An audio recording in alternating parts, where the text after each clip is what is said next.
So I've actually never ever in my life lived or cohabited with a woman. I never have. I never have. I don't have that experience. Um, However, the good book says that Daniel understood by books. So I want us, you and I, to share about must-have conversations before moving in together. You've been dating for a while, and you feel like, you know what, we need to now just really move in together. I've known you for donkey years, and we are obviously going to get married. We've fought, we've made up, we're going to get married. What conversations must you have when you've hit that spot in your relationship?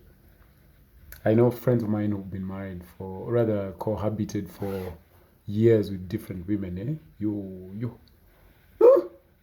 No hate. It's just that it's an experience I don't have. So I'll share with you, and please feel free to share with me. Hit the comment section below, and also please subscribe. Share with me some things you think are important, especially if you've had this experience of cohabitation with somebody, whether it went belly up or whether you're still in it. Share some of your insights so that you can enlighten me because I want to learn. I think it's very important to have a conversation around expectations. Most of us are really poor at this. I have to admit, even in my past relationships, I was very poor at this. A lot of things are assumed. So many things are assumed. We just assume.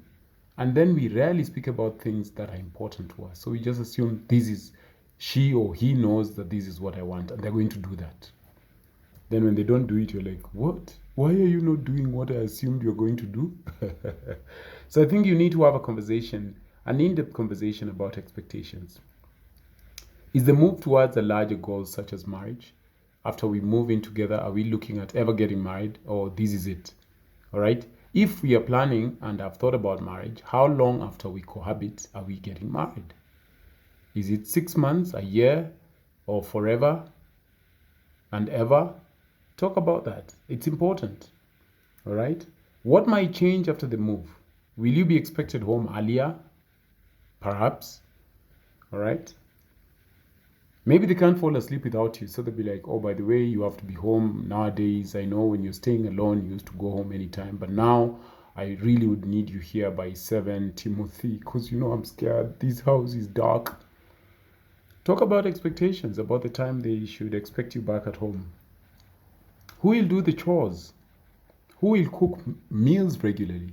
Is it assumed that because you're my girlfriend, you're going to do the house chores, all of them? All right. I think it's very important, even as we are talking about house chores, to divvy up chores in accordance with what you're good at or are able to do. Some people don't mind throwing the trash. I know for a fact I don't mind ironing, but I don't like it. I wouldn't go out of my way to iron, like, yippee, I'm going to iron. No, I don't like it. I don't mind washing dishes. I don't mind cleaning the bathroom and the toilet. I don't mind putting my clothes in the line on the hanger. I don't mind that at all. But I don't like ironing or even washing clothes. I don't like those. I'm lucky I have help who helps me with that. But now in a relationship, you want to have that conversation. Also, a tip I learned that is possible for people to make things easier. Maybe you divide house chores in relation to what you are comfortable and happy doing. All right, so you can say, me, I don't mind doing plates, or rather dishes, and I don't mind cleaning the carpet and the toilet and the bathroom. The other person can say, I am easy, maybe spreading the bed. Yeah, have a conversation about chores because you're no longer living alone. Somebody's coming to live with you now, and you can't be leaving your socks aimlessly because it can upset them, and then it can upset the relationship. It spirals. Right?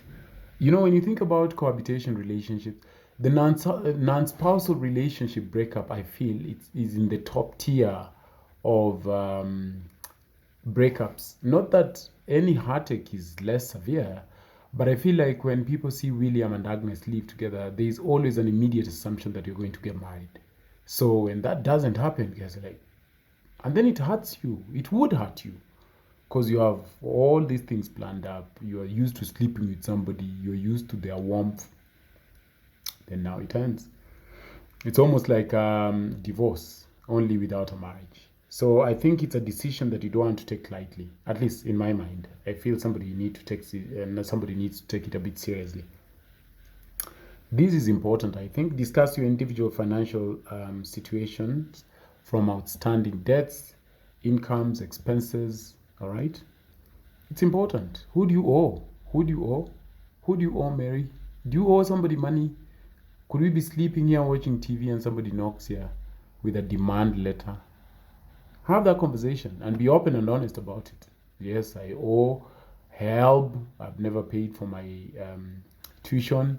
I owe my friends 200,000. There's a business we started after campus and it went belly up. And I owe my. Just speak about money honestly and openly. About money, also, you could employ his, hers, and our method in sort of cash management. I've read about that. Was that in some book? So you have an account for you, account for her, and a pool, or rather an account where you pool your money. I think it's wise to do that. No, I would take that up, but whatever ticks your fancy.